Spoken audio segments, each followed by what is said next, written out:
Sud Radio Auto, l'occasion rêvée. Avec AD, le réseau 2000 garagistes et carrossiers multimarques.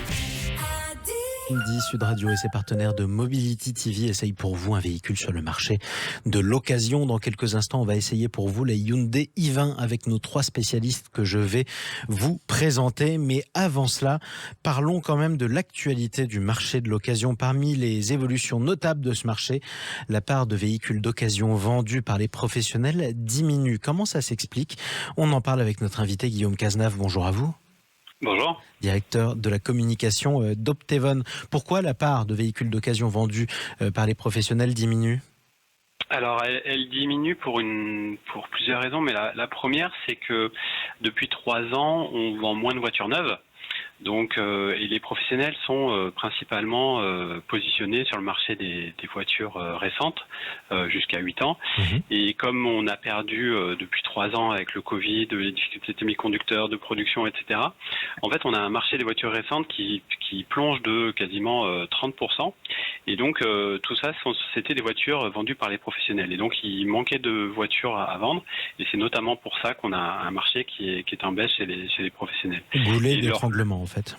Exactement. Et la difficulté pour les professionnels, c'était pas en 2022 en tout cas un sujet de demande client, parce que le marché du neuf étant compliqué, les clients étaient demandeurs, se sont retournés vers le marché de l'occasion, mais c'était vraiment une difficulté d'avoir des voitures disponibles à vendre pour les clients. Et c'est effectivement compliqué. Exactement. Et donc c'est ce qui caractérise le marché cette année. À l'inverse, les professionnels, eux, continuent de progresser sur les voitures un peu plus âgées. Aujourd'hui, une voiture de 10 ans, elles étaient majoritairement vendues par les particuliers. On voit les professionnels qui commencent à se placer sur ces créneaux-là, parce que les voitures sont aussi de plus en plus techniques, de plus en plus complexes. Et il y a un intérêt à passer par un professionnel pour acheter une voiture d'occasion, notamment pour bénéficier de la garantie. Et ça, c'est assez pratique. Même les véhicules de plus de 15 ans voient leur part vendue par les professionnels augmenter. C'est 9,2% en 2022 contre 7,1%. Les vieilles voitures ont encore de beaux jours devant elles. Oui, clairement. Clairement, le parc va continuer de vieillir en France. Oui. Et les voitures d'occasion, notamment parce que les voitures coûtent de plus en plus cher, donc on a tous des budgets contraints, donc on va se tourner aussi au fur et à mesure vers des voitures qui seront aussi un peu plus âgées, parce que notre budget nous permet d'acheter ces voitures-là. Merci beaucoup Guillaume Cazenave, directeur de la communication d'Optevon. Je le disais, bonne journée. Merci à vous. Comme chaque samedi, on essaye pour vous un véhicule sur le marché de l'occasion. Aujourd'hui, on essaye la Hyundai i20 avec celui qui est en train de tousser, vous l'entendiez à l'instant, Stanislas Laroumet. Bonjour à vous. Bonjour Jean-Marie. Fondateur de la plateforme Ma Voiture Idéale. Carlos D'Acunha est avec nous également en duplex sur Sud Radio. Bonjour à vous. Bonjour Jean-Marie. Vous représentez Enchères VO et Jean-Christophe Lefebvre, journaliste pour Flotte Automobile. Bonjour à vous Jean-Christophe. Bonjour Jean-Marie. La Hyundai i20, elle vous a plu, Stanislas Laroumet? Mais de toute façon, toutes les Hyundai vous plaisent. Non, si. Oui. Non, vous n'avez pas connu les anciennes Hyundai, quand le constructeur est arrivé sur le marché européen. Et bon. Ça, c'était il y a longtemps. Non, la Hyundai i20, c'est la 3e génération de petites polyvalentes. Donc c'est moins connu, donc je vais dire ce que c'est. C'est une concurrente de Renault Clio. Voilà, donc comme ça parle très très facilement aux gens. Elle est assez technologique pour une petite voiture comme ça. Je dis ça parce que elle a l'avantage d'avoir sur certaines versions une hybridation légère 48 volts. Donc ça s'appelle du MHEV, du Mild Hybrid Electric Vehicle, et ce qui permet d'avoir une petite assistance électrique assez utile en ville, pour notamment baisser les consommations et par conséquent les rejets de CO2. Alors moi, c'est une voiture que j'aime bien.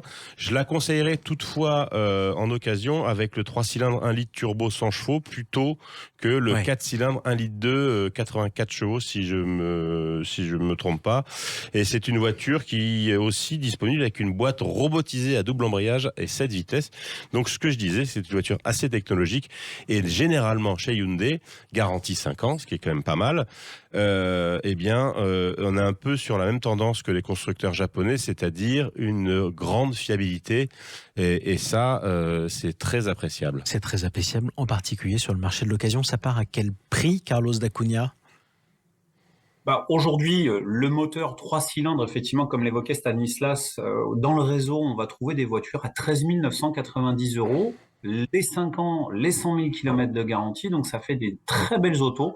On est sur des finitions style, donc milieu d'équipement. Ça veut dire qu'aujourd'hui, vous allez avoir des caméras de recul, des radars, des assistances. Donc une voiture qui, en plus, esthétiquement, est assez mignonne. Donc elle vous plaît esthétiquement, d'ailleurs elles sont toujours assez belles, il faut le dire, en tout cas les Hyundai récentes en termes de design, Jean-Christophe Lefebvre. Oui, alors Stanislas évoquait l'arrivée de Hyundai, constructeur coréen, il y a fort longtemps avec des voitures... Les années héroïques.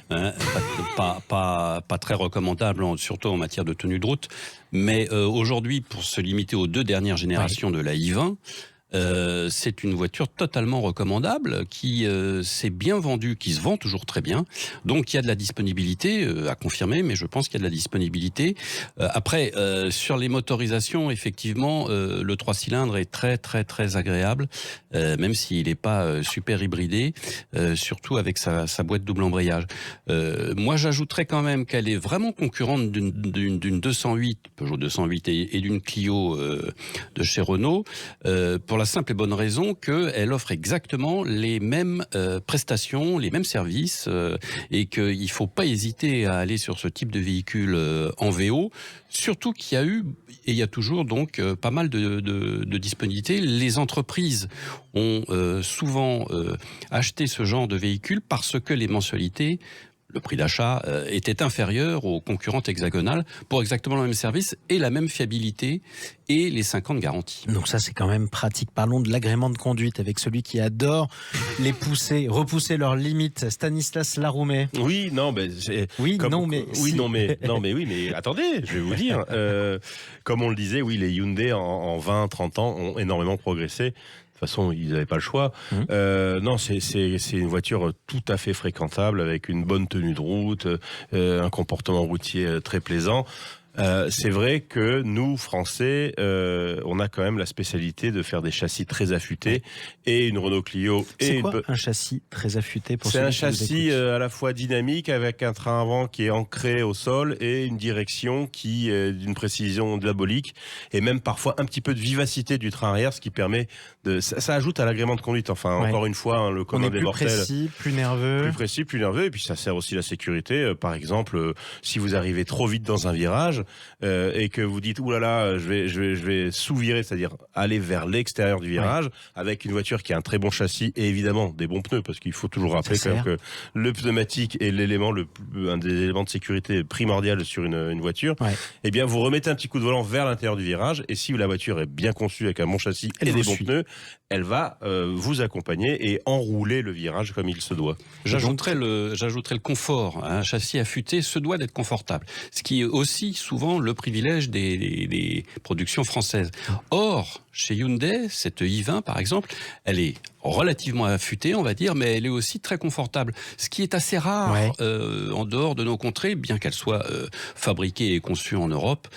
Cette voiture a vraiment tous les atouts en confort, en finition, pour concurrencer par exemple la Clio. Il faut le dire aussi, les petites citadines, ce sont les Français qui dominent ce marché. En tout cas, c'est notre spécialité. Je ne sais pas si on la domine. Ah oui, c'est une spécialité française, ça c'est sûr. On en est les rois. Et d'ailleurs, vous la mettez en concurrence avec quel véhicule sur ce marché, Carlos D'Acunha, outre la Clio ?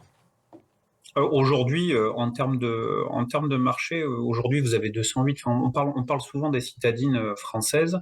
Là, comme l'a dit Stanislas, très justement, on a de la micro-hybridation aujourd'hui du MHEV. Et aujourd'hui, vous avez un produit à moins de 14 000 € dans le réseau qui peut être disponible. Moi, je trouve que c'est un super compromis avec toutes les ZFE qui arrivent pour les gens qui roulent. Les zones à faible émission. Exactement, les zones à faible émission. Dans 2 ans, je pourrais rouler en Hyundai i20 dans Marseille ou dans Bordeaux.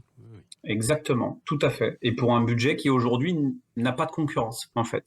Donc c'est quand même assez pratique. Merci pour cet essai à tous les trois. Jean-Christophe Lefebvre pour Flotte Automobile, Carlos D'Acunha qu'on entendait à l'instant pour Enchères VO et Stanislas Laroumet pour Ma Voiture Idéale. On vous retrouve samedi prochain pour un nouvel essai. Merci. Merci.